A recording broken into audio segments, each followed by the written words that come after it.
É importante pontuar que já há algumas eleições nós temos no Brasil um limite em relação aos mandatos para o executivo, né? O poder executivo, como as pessoas sabem, é o poder que é o responsável pela gestão do Estado, né? Quando a gente fala em executivo, nós estamos falando do presidente da República a nível federal, nós estamos falando dos governadores a nível estadual, nós estamos falando dos prefeitos a nível municipal.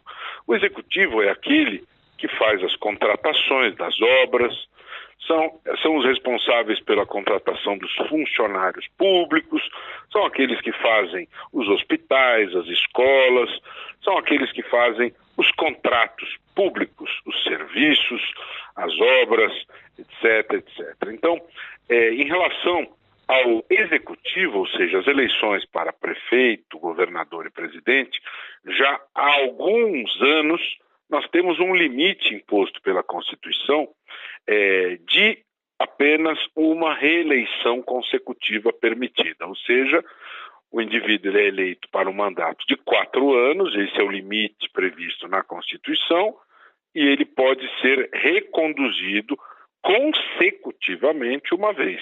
Ou seja, ele pode permanecer seguidamente no poder durante este período de 8 anos, né? Depois, necessariamente, uma outra pessoa deve se candidatar. Feito esse intervalo, ele pode eventualmente se recandidatar. Essa oxigenação ela é necessária, ela é importante, até porque nós somos uma república. E república significa o poder deve ser entregue a alguém que é escolhido pelo povo mediante eleições. Eleições que vão promover alternância no poder. Esta mudança que se instituiu a nível do executivo, ela não aconteceu a nível do legislativo, né? O legislativo, que é o poder que tem a incumbência de elaborar as leis, né? E também de fiscalizar o executivo. Veja você que é no legislativo que se discute, por exemplo, o orçamento anual, né? O executivo prepara o orçamento e lá no legislativo é discutido o orçamento, o total de investimentos, o total dos valores que vai ser investido em educação, em saúde, em saneamento, em moradia. Isso é submetido à análise do legislativo, ou seja, dentro da ideia da fiscalização dos poderes entre si, né? E não é só isso. Você veja, no ano passado, o presidente da República ele foi denunciado criminalmente pelo Ministério Público e, nos termos da Constituição, o Legislativo deve examinar essas acusações e deve autorizar a sequência desse processo criminal, e por 2/3, né? E o Legislativo não autorizou.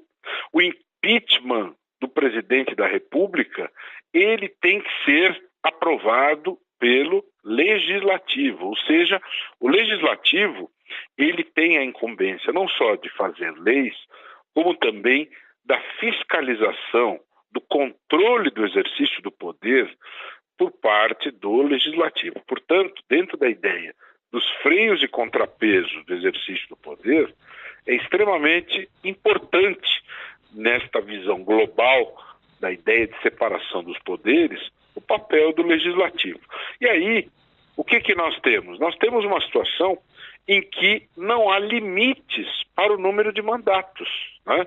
Nós temos deputados federais, deputados estaduais, vereadores e senadores que estão permanecendo no exercício destas funções seguidamente durante 20, 30, 40 anos, né?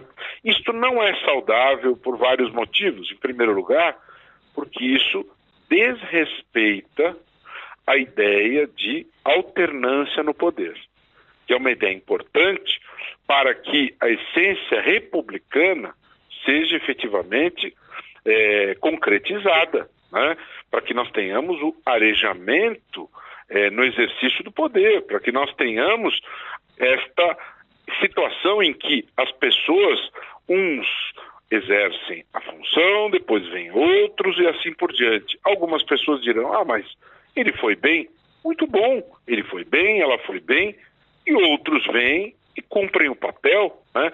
Não é plausível que eternamente as mesmas pessoas exerçam aquela função, é necessário que nós tenhamos esse arejamento, isso é bom, novas ideias virem, fluírem, isso é extremamente saudável para a administração pública, para um bom servir à sociedade.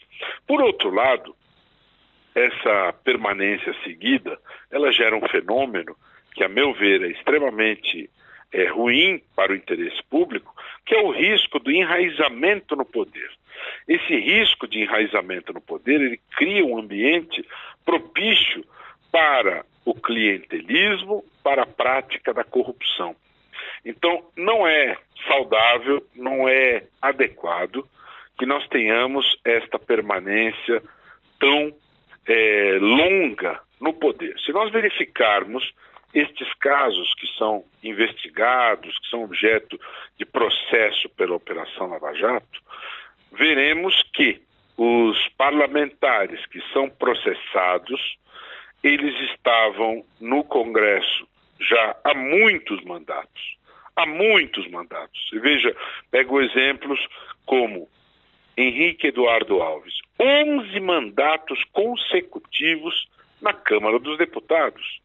Gedel Vieira Lima, se não me engano, são 8 mandatos consecutivos na Câmara dos Deputados. E assim por diante.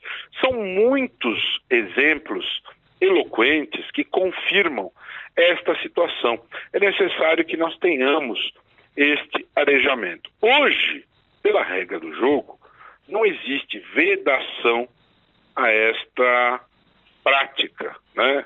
Nós tivemos aí a discussão sobre a reforma política, mas em momento nenhum se propôs esta limitação. Seria saudável, por exemplo, que se instituísse o mesmo limite que há no Executivo de 2 mandatos. Uma reeleição consecutiva seria um patamar extremamente adequado.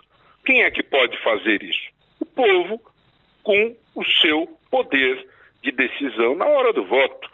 Na hora de votar, você obtém as suas informações, você toma a sua decisão e você mesmo institui esse limite. Não, eu vou votar em alguém que nunca foi deputado estadual, federal, quero dar uma oportunidade, ou se foi, no máximo 2 mandatos. Essa é uma decisão que cabe ao povo e ela institui esta ideia saudável da renovação do poder. Porque as reeleições infinitas, elas trazem ao seio do poder legislativo um ambiente que não é saudável para o bem comum, para a sociedade, né?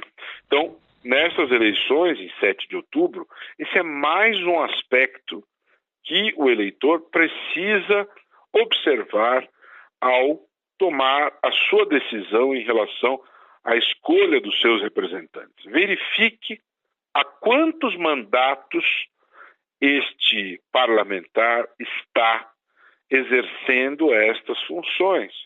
Que tipo de projeto ele já apresentou, qual foi a sua produtividade como parlamentar, qual foi a sua relevância. Hoje em dia, essas informações elas estão bastante acessíveis, elas podem ser encontradas e é necessário que nós tenhamos essa consciência, esta inteligência no exercício do voto. E doutor Roberto Liviano, o senhor acredita que o próprio parlamento ele pode fazer com que haja essa restrição de reeleições, até como já foi proposto por outros parlamentares? Olha, Sérgio, eu gostaria que o Brasil caminhasse nesta direção. Gostaria.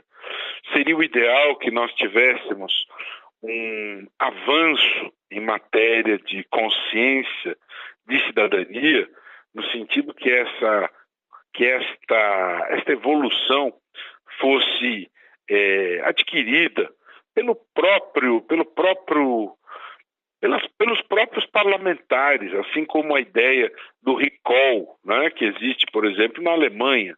Na Alemanha existe essa possibilidade. O povo está insatisfeito com o rendimento de um parlamentar, o povo concedeu aquele mandato, o povo pode ter de volta este mandato. Nós não temos esse instituto aqui. Mas eu, sinceramente, acredito ser extremamente difícil. Eu acho que uma ideia como esta, ela poderia ser viabilizada, poderia ser implantada através de um projeto de iniciativa popular, através de uma forte pressão da sociedade. Por ora, o que é possível fazer é um posicionamento claro, firme, por parte da sociedade, no sentido de tomar esta posição, a posição da vontade de renovar. Renovar de que forma? Escolher representantes que ainda não exerceram o poder ou, se exerceram, no máximo uma vez e tem agora a oportunidade de completar o seu ciclo de 2 mandatos, assim fazendo valer a ideia de que nós somos efetivamente uma república, para que não se permita a eternização, o enraizamento no poder, que, como eu disse, ele não é positivo, não é saudável para a nossa essência republicana.